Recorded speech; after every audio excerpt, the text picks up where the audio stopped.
今日凌晨0時左右，一名69歲嘅梁姓男子於長沙灣道元州街近東沙島街交界附近一間食肆用膳，突然情緒失控，喺食肆內大吵大鬧，經職員勸喻之後離開。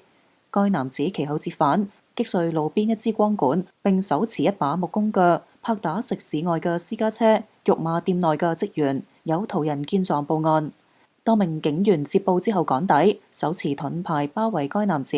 期間，該男子嘅情緒仍未平復，遭在場嘅警員按喺地上制服，鎖上手銬。警方經調查之後，以涉嫌藏有攻擊性武器及刑事恐嚇拘捕該名69歲嘅梁姓男子，現正被扣留調查。案件交由深水埗警區刑事調查隊第9隊跟進。